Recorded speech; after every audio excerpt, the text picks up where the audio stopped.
What is up, ninjas? My name is Sam World, and today we're going to do a little bit of a lead recreation that you guys have requested on the leads from Side to Side, Party Time, On Along With Me by producer SWACQ. Now, when I first heard the lead guys in the songs, I was a little like, whoa, this lead, there's something to it. It doesn't sound like the traditional lead. It sounds a little unique, and I think that's what you guys requested it. Now, when I always hear these songs, I always try to look for clues that give away how the lead was made. Was it synthesis or was it a sample? Now, in this part of the song, you can hear that it's a sample because when it kind of pitches down, it's usually playing up high. You can hear it slow down. Boop, boop, boop, boop, boop. So that kind of gave it away a little bit. So I was like, okay, I think we got this. However, in order to sample something, this is the hard part. You got to figure out what is being sampled. So I did a little bit of research and I went into this website where, there's different instruments from the Indian culture and whatnot. And I found this one here, the Nadaswaram. The first thing that caught my attention was how long it was and how thick, and you can blow on it. That's always a plus. However, I then decided to go online and look how it sounded like, and I found this beautiful Indian man, very happy. Again, looking at it just like I was, and it sounds a bit like this. Okay, so then I found a contact library for it because that sounded too old school and I knew it could sound a little bit cleaner. And we found this one here, the Nadaswaram contact free download, 2,698 views. One of them is SWACQ and one of them is me. Maybe we're meant to be, but he didn't comment down here like, thank you so much. But anyways, this is what we're gonna be utilizing. Now you're gonna have to download that and you are gonna have to have access to contact. However, you could go into the folders and grab maybe a shot in C1 or C5, which it's what I think SWACQ did, because utilizing a sample like this that has samples for each key will not give you that effect that he does at that exact moment that I just showed you guys that gave away the fact that it was a sampled lead. However, we're going to be utilizing this for ourselves to make our lives a little easier, and this is what I've been using for the past 3 hours in order to get something close to the lead that we have. Okay, so from there, we're going to go into contact here, go all the way down, and just remove the reverb and delay that was here. Once that is done, this is how it actually sounds like now.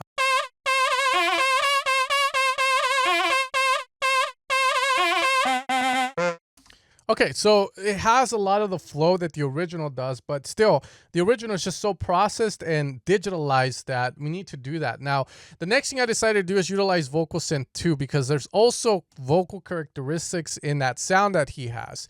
And the first thing that I did is I kind of had a feeling he did a bit of a Formant shift, just because I was so 100% certain that, again, this was the sound being used, but it just didn't have that high end that his has. So I decided to go in and utilize the polybox here in order to add a bit of Formant change to it, which is going to force the sample to kind of get more higher harmonics to it. Usually with a vocal, you make it higher pitch and you lower it down, you make it lower pitch, lower formants, higher formants. So here we can utilize it.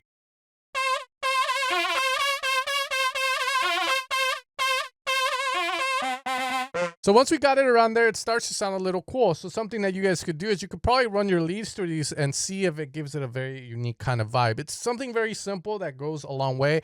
If you don't have access to Vocal Synth 2, you can also use Little Altar Boy, which is going to do exactly the same thing with the Formant knob there.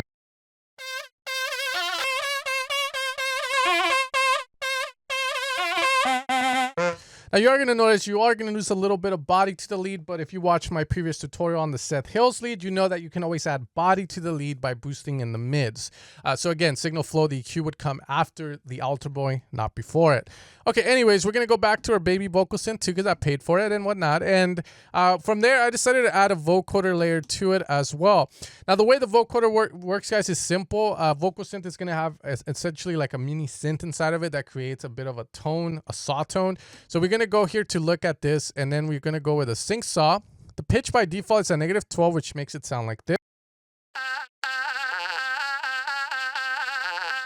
However, I want it to be at 0.00.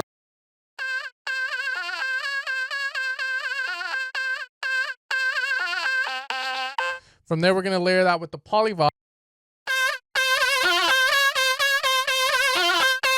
And we are done here. Now, the next thing to do is here inside the pitch register, we are utilizing a high one just because in the mids, there's a bit of artifacts that happen.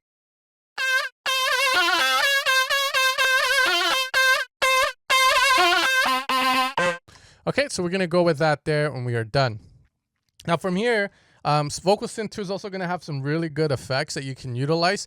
However, what I've decided to go with just for this tutorial, and then I'll show you other variations as well, is first off, the chorus on the sound is what also gives it sort of a unique vibe. And if you guys don't know what chorus is, essentially what's happening is the sound goes into the damn chorus, it gets cut in half, just like Bitcoin, and then it has different voices. So chorus can have up to like 6, 7 voices depending on the chorus you're using, but it's going to mimic detunement in a way. Again, it's just going to split up the sound or duplicate it, and then it's going to modulate the pitch on each one, and then you're going to control that with your depth and your rate. It also modulates the timing. So what you can do is add a bit of depth and a high rate, and of course some width to get this nice little.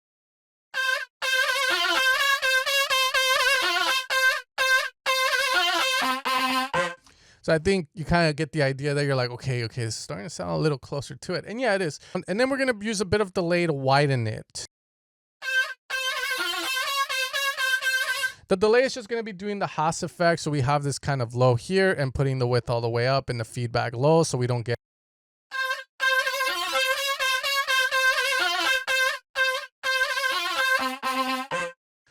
Okay, cool. From there, we are done here. But again, we're going to come back to it so I can show you guys some variations we can do with something cool that I found.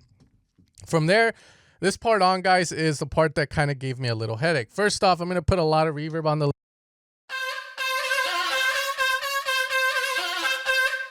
And the lead I'm using is just going to be a lead that's very attached to the sound, similar to that of the Seth Hills one, with a very low size to it, running into a return track. I didn't want to do that there. Anyways, from there, guys, I do have these little, this EQ here.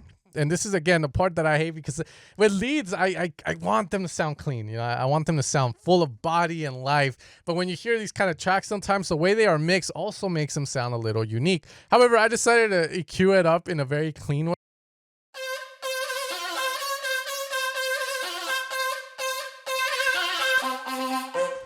To me, that just sounds a little cleaner. And I did have these OTT and fat filter, but I felt like I was just pushing it too much at this point.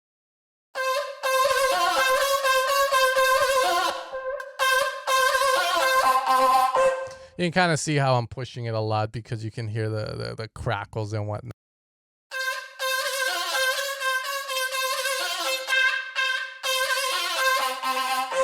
Back to Vocal Synth 2, guys. What I'm going to do here is I'm going to lower down the mix to around 50%. So we have half of the processed sound and half of the original. As you can kind of hear the original a little bit on the song, I can hear it trying to reach out to me like, Sid, I'm in here, save me and whatnot. But anyways, the next thing I was going to show you guys, the last thing, is this cool filter called the Scream filter, which you can find in Massive as well.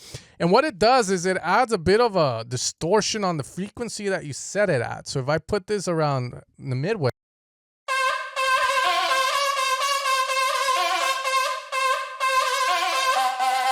so I thought it sounded pretty cool, guys. But anyways, I am super certain this is the way that he made the lead. I think I'm missing something in the chain, something that can take it. Maybe it's just the mastering and again, just the vibe that the track has with the bass line and whatnot.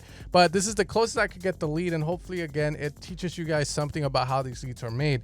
You know, with everyone trying to sound unique in today's age, especially with dance music, a lot of people are resorting to using other stuff like sampling real life instruments and just shredding them, distorting, trying to get them to sound proper for a big room drop in order to get that unique lead. So maybe that's something that you guys can kind of look into, utilizing Vocoder. Audien, for instance, you know, he said in an interview once that he utilized CLA guitar on Supersauce, and that's how he got his nice authentic Supersauce that sounded really good. But again, try everything, guys. Break the rules, but at the end of the day, you know, make it sound clean, as I kind of did until I fucked it up with the scream and whatnot. But anyways, hopefully this shines some light on it, guys. You guys take care. I put in a little bit of hard work on this lead, and hopefully this was good enough for some of you guys to go like, wow, I want to try that out. And at the end of the day, that's the goal with these videos, to shine light on some of these techniques that you guys can utilize for yourself. With that being said, you guys take care, and you guys have a good night.